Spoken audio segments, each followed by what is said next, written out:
Bonjour, bonjour, bienvenue sur le petit pousseur de bois. Aujourd'hui on va faire de la tactique et on va faire résoudre des exercices tactiques sur le thème de l'attaque double. Donc l'attaque double c'est facile, on attaque 2 points à la fin.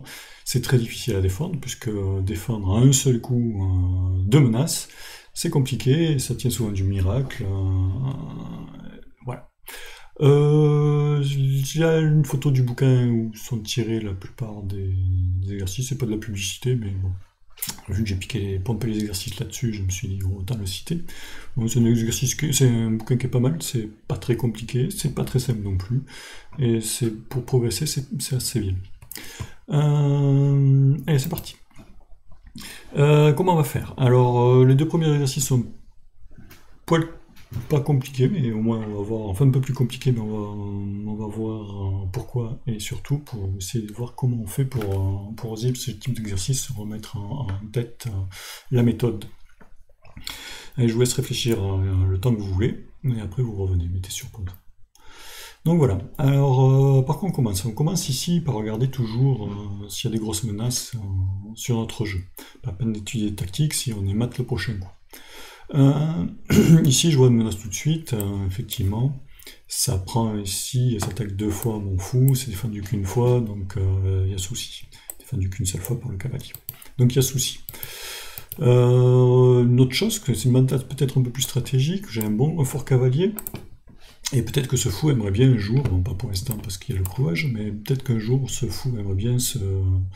Alors, en vision stratégique, je me dirais, est-ce que je peux pas éliminer ce bon fou des blancs contre mon fou qui est moyennas ici, justement pour préserver mon cavalier et éliminer une des pièces fortes de l'adversaire. Mais comme on n'est pas en stratégie mais en tactique, eh ben c'est pas ça. Alors première chose que je vais regarder maintenant, chose suivante, parce que la première chose c'était regarder les menaces adverses, je vais regarder les faiblesses de l'adversaire. Les faiblesses de l'adversaire, on va commencer par les pièces en prise, en l'air, si le roi est bien placé, pas bien placé, s'il y a des pièces qui sont un petit peu planquées et mal placées. On va essayer de voir ça. Donc pour moi, ça c'est une faiblesse. Attaquer une fois, c'est défendre une fois, c'est un pion qui est en l'air.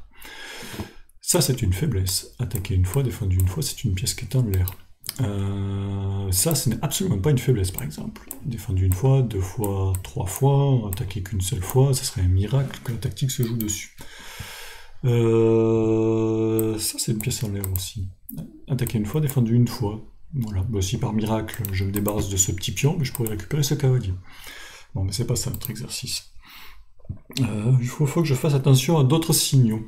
D'abord, regarder mes pièces qui sont bien placées. Par exemple, ce fou est très très bien placé. Je pourrais regarder ce que fait ce cavalier, il a l'air bien placé. Donc, qu'est-ce que mon cavalier peut faire comme menace? Il pourrait venir ici et faire une fourchette, par exemple. C'est des choses qu'il faudrait essayer de regarder. S'il n'y avait pas ce petit pion, ça marcherait. S'il n'y avait pas ce fou d'ailleurs, ça marcherait. Donc ça va être compliqué. Une fois que j'ai vu ça, qu'est-ce que j'ai d'autre? Oui, alors j'ai en transparence ici peut-être une découverte possible. Ce cavalier est défendu qu'une seule fois. Si ce cavalier s'en va, on se retrouve effectivement avec une pièce en l'air. Ça peut être un thème. Une fois que j'ai fait ça, je commence à regarder, à calculer. Et je vais commencer par regarder les échecs. Alors, un seul échec, c'est celui-là. Ça ne donne pas grand-chose, en reprise, ça me plaît pas. Qu'est-ce que j'ai d'autre? J'ai des prises. Par exemple, une prise intéressante pour être ça fait ça m'intéresse pas, je vois pas comment je continue. Ça ne va pas. J'en ai une autre. Celle-là, ok. Celle-là, prise d'un cavalier contre un fou, ok. Qu'est-ce que j'ai d'autre? J'ai dit que ça c'était en l'air maintenant. Donc, bien faire la part des choses par rapport à tout à l'heure. Il n'y était pas tout à l'heure, maintenant ça y est. Une. Et j'avais dit que j'avais ça ici. Je peux avoir effectivement une menace. Créer une double menace. Échec et mat ici. Et récupérer la pièce. Et là, j'ai mon attaque double. On fait ça et on fait ça. Donc, c'était la solution à mon problème. D'accord? Donc, c'était pas le plus facile, mais ça se trouvait. On fait ça, ça, hop, attaque double, et on récupère. Allez. Ça, c'est un faux exercice difficile. Allez, je vous laisse réfléchir. Alors, ça peut paraître un exercice difficile parce que un peu long, mais en fait, il est très facile dans son fonctionnement. Vous allez voir. Alors, qu'est-ce que je regarde d'abord? Pièce en l'air, je l'attaque avec la dame. Eh oui, même si ma dame derrière elle est perdue. Ok. Ça c'est en l'air aussi. Je l'attaque avec ma dame, même si c'est défendu, ça reste une pièce en l'air. Et ça c'est en l'air parce que non défendu, non attaqué. D'accord. Qu'est-ce que j'ai d'autre? Des motifs tactiques, j'en vois plein. Et il est très beau. Cette colonne, là, il y a un alignement magnifique. Quand on commence à avoir un roi et une dame alignés ensemble, il faut se poser la question. J'ai un autre alignement, ici, ici. Et ça tombe bien, parce que là, j'ai une tour, et là, j'ai un fou blanc. Donc tout ça va bien. Donc une fois que j'ai fait mon tour des choses, si j'ai calculé mes coups forcés. Alors la tactique, on peut l'avoir tout de suite, mais je ne l'avais pas vu tout de suite, je suis parti sur des coups forcés. Et en une claire de seconde, celui-là, je l'ai trouvé. Parce que coup forcé, on force, reprise obligée. Alors pourquoi celui-là? Ça m'intéresse pas dans le sens où c'est pas ma pièce la plus forte, d'accord? C'est pas la pièce la plus forte que je vais prendre et je la prends pas par échec. Je pouvais avoir un autre échec ici, mais j'ai pas de prise. Donc ça m'intéresse un peu moins. C'est un peu moins fort, je trouve, un peu moins forcé. C'est-à-dire que là, par exemple, bon, la bonne chose, je pense que c'est de prendre, mais par exemple, c'est pas forcé parce qu'il pourrait partir. Ok. Plus forcé, c'est ça. Parce que si le roi part, on a gagné une tour. Donc c'est un peu plus forcé. Je fais ça. Donc, coup forcé, on a dit ça. Est-ce que j'ai des échecs? Oui, j'ai des échecs. Allez, continue les échecs. Ok. Le roi peut partir là. Est-ce que j'ai des échecs là? Oui, mais le roi part en plus sur case noire, donc j'aurai plus rien. Ça me plaît pas. Donc, prise alors. Alors, attends, j'ai un autre échec quand même. J'avais pas vu. J'ai un autre échec. Si je pars ici, j'ai échec comme ça. Est-ce que ça me donne quelque chose en plus? Je pense pas. Ça va partir là. Est-ce que j'ai des échecs? J'ai des échecs, oui. Ah, mais je reviens à ma solution. Prise, prise. En fait, on revient un petit peu dans la solution. On revient aux mêmes solutions. Mais j'ai plus court. C'est donc échec, ça vient là. C'est de faire la prise tout de suite. Coup forcé si on a perdu du matériel. Et là, je me retrouve avec mon attaque double, effectivement, maintenant. Et le roi bouge, et j'ai récupéré ma pièce. D'accord, allez, c'est ma solution.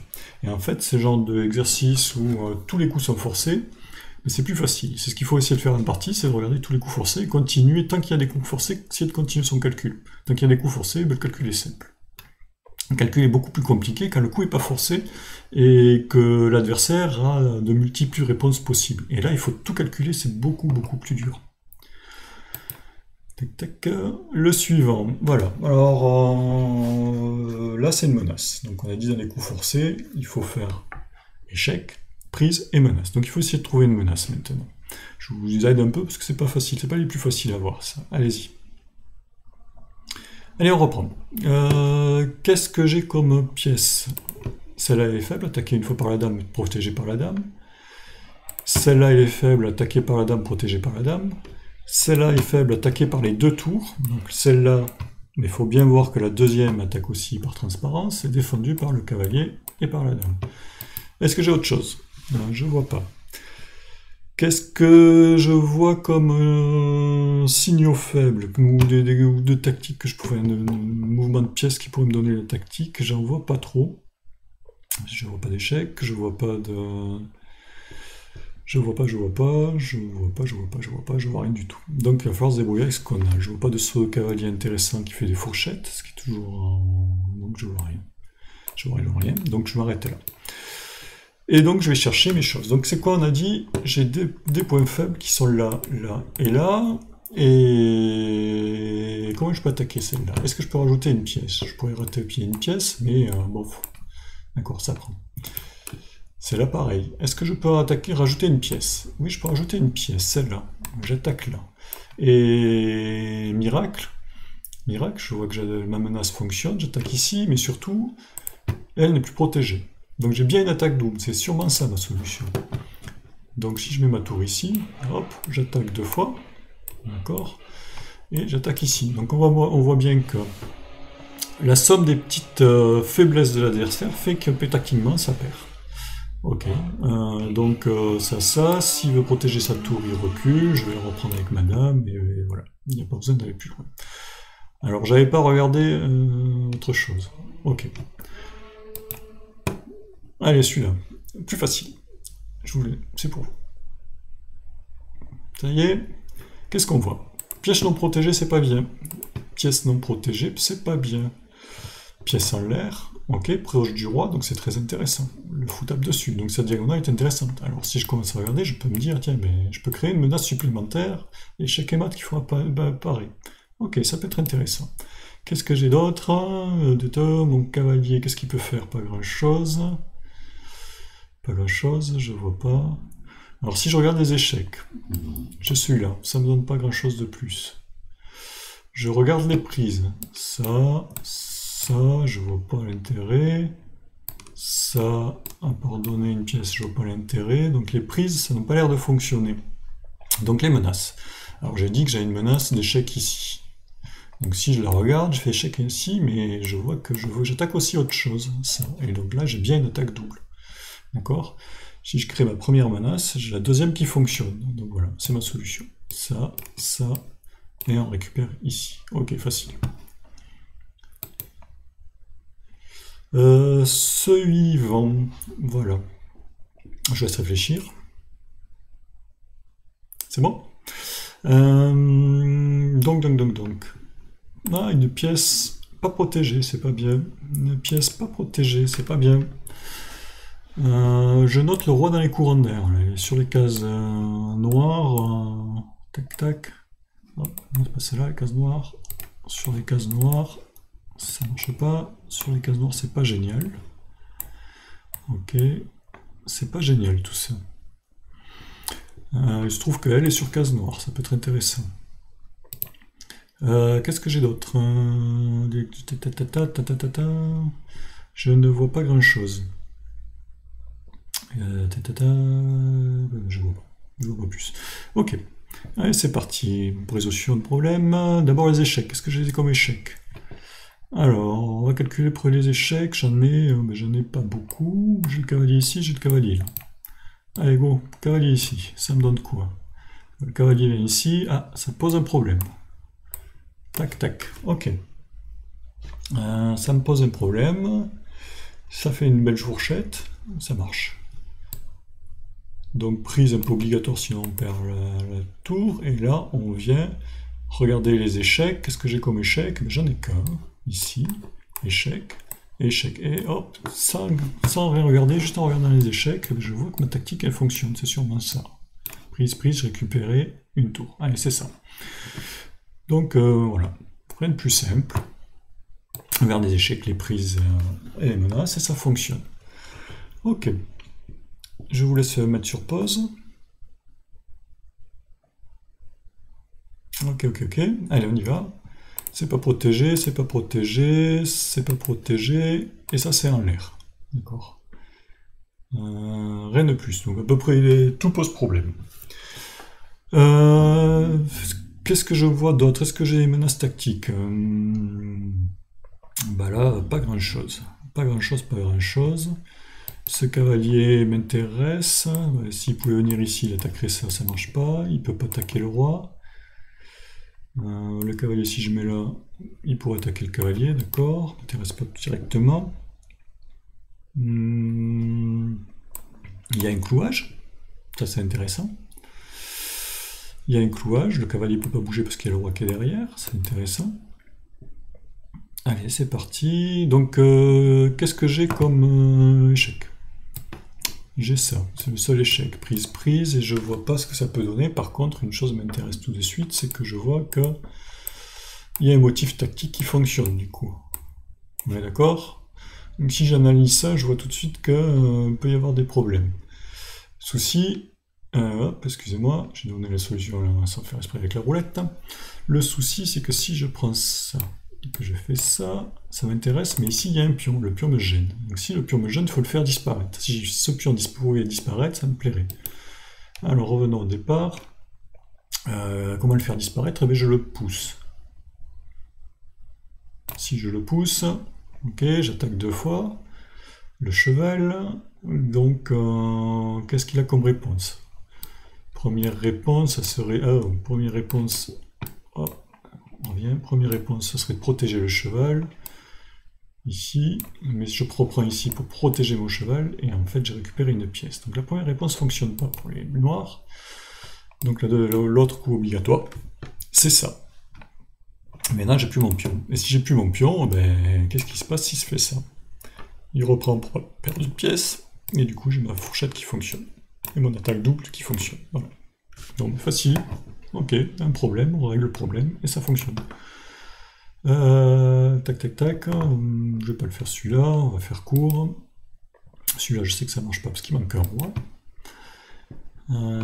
Celui-là est intéressant, mais compliqué, il aurait fallu faire celui d'avant. Celui-là, allez. Celui-là. Tac, tac, qu'est-ce que j'ai? Une pièce pas protégée, pas bien. Une pièce pas protégée, c'est pas bien. Un pion pas protégé, c'est pas bien. D'accord.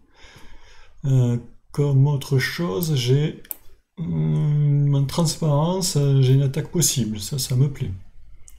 Qu'est-ce que je peux faire? Mon cavalier, est-ce qu'il peut faire des échecs? Est-ce qu'il peut attaquer? Parce que là, si j'ai vu qu'il y avait une découverte possible, c'est-à-dire qu'une découverte, si mon cavalier pouvait sauter ici, faire échec, je récupérerais l'autre cavalier, par exemple. Ça pourrait être intéressant. Mais ce n'est pas le cas, je peux pas y aller, donc je peux pas faire échec. Si je me pousse, il se passera rien. Voilà, si je fais juste que pousser, ben, par exemple, je peux aller là. Et j'ai plus rien à gagner ici. Donc ça me va pas. Qu'est-ce que j'ai comme autre motif? Donc le cavalier peut pas attaquer le roi, est-ce qu'il peut faire autre chose? Ah, il peut attaquer la tour. Il peut attaquer la tour ici. Il peut attaquer la tour ici. Donc ça me plaît plus. Donc ma découverte pourrait fonctionner. Allez, je calcule. Je vais ici. Qu'est-ce qui se passe? J'attaque ici. Il va bouger sa tour. Il va revenir ici parce que maintenant, si je fais ça, il reprend. Donc ça fonctionne pas. C'est pas le bon coup. On a dit qu'il y avait ça ici, et maintenant s'il fait ça, donc j'attaque, revient, la prise, et il ne peut pas reprendre. S'il reprend, il perd sa tour, donc c'était ça ma solution. Donc j'essaie de profiter que ces deux pièces sont non protégées pour attaquer les deux. Ici j'attaque les deux pièces, j'attaque la tour, j'attaque le cheval, le cavalier. Allez, suivant. Suivant. Ok, est-ce qu'il n'y a pas une mieux? Bon, allez, je vous laisse faire réfléchir à celui-là. Ça y est? Pas protégé, pas protégé, pas protégé, pas protégé, il n'y a rien qui est protégé. Le roi a l'air un peu faible, parce que là, on pourrait avoir un petit mat. Par exemple, si ma tour vient ici, protège là, il y aurait mat. Mais si je commence à visualiser ma tour ici, je me rends compte qu'il y a un souci. Donc voilà, déjà j'ai des jolis thèmes qui apparaissent tout de suite. D'accord, est-ce que je peux récupérer une pièce pas protégée? Alors je pourrais étudier ça. Faire ça pour menacer le mat, mais on va voir que la menace, c'est pas le plus fort. C'est bien ici, j'ai plus rien. Donc on va commencer par les échecs. Parce que les échecs sont plus forts que les menaces. Échec, ça vient là, et ici j'ai tout de suite échec. Ok, et par l'échec, je retrouve ma solution tout de suite. Jette mon attaque double, protège avec le pion, et on récupère ici. Alors, qu'est-ce que je peux avoir d'autre comme exercice? Ouais, celui-là sympa. Un peu difficile, mais sympa, allez-y. Donc, c'est au nord de jouer. Au nord de jouer. Alors, on y va. C'est pas protégé. C'est pas protégé, c'est pas bien. Ça c'est protégé, mais on voit que le roi est à l'air, qu'il manque d'air. Donc le roi n'a pas beaucoup de cases. Donc ici c'est pour le fou prendre celle-là, la tour prend celle-là, ok. Et en fait si je regarde ça, je me dis, il a que cette case de fuite là, si je mettais un échec. Donc si je mets un échec ici, j'ai que cette case de fuite. Alors vas-y, on y va. Qu'est-ce que j'ai comme échec? Je peux faire des échecs avec ça, mais j'ai l'impression de donner mon matériel. Ah non, là ça fait ça. Donc ça peut être intéressant. Qu'est-ce que j'ai d'autre? J'ai cet échec. D'accord. Mais on l'a dit, il y a une case de fuite. Et comment je continue? Échec ici, ça me donne rien. Je fais prendre. Et puis c'est tout. Donc j'ai une case de fuite ici. Et c'est ça qui me dérange. Je pourrais faire un échec et mat. Comment je contrôle cette case avec le roi? D'accord. Donc si je viens ici, par exemple, si je pouvais venir ici, contrôler ça, ça serait bien. Si je pouvais venir ici, mais je peux pas, ici, je peux pas, ici non plus, parce qu'il y a la tour, donc il me reste cette case. Si je vois cette case, je me dis, mais là, je protège. Et si je viens là, il y a échec et mat. Et en plus, cerise sur le gâteau, j'attaque. Donc j'ai deux menaces ici. Et on a de double menace. Je risque de faire mat, et je risque de prendre la tour. Allez, on y va. Ça me semble bon coup. Qu'est-ce qu'ils peuvent jouer? Les noirs ne peuvent pas bouger. Tac, qu'est-ce qu'ils peuvent faire? Se donner une case. Par exemple, ceci. Ah, pas visualiser celui-là. Ceci, et en fait, je prends échec. Hop, récupère, échappe et récupère. Je gagne une pièce. Le coup est pas bon, donc en faisant un échec, échec prise, j'y arrive. Qu'est-ce qu'il peut faire pour parer les menaces? Il peut pousser le fou dans l'autre sens. Si je fais échec, ce coup-ci ça en va, j'ai pas grand-chose de plus. Je refais échec, il va faire ça. Je vais prendre, il va prendre, hop, ça marche pas. Donc, si je fais ici, et j'ai dit quoi? Ça, il me semble que le plus simple, c'est de faire la prise et pas les échecs.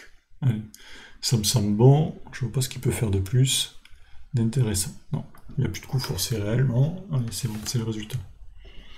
Bon, ben je vous laisse là, je vais pas le faire trop long, parce que je peux en faire plein d'autres, j'en ai plein d'autres. Mais on va s'arrêter ici. Allez, je vous dis à la prochaine fois, si ça vous va plus, tant mieux, je pourrais en refaire, dites-le si vous avez roulé de la tactique. Et puis à la prochaine fois.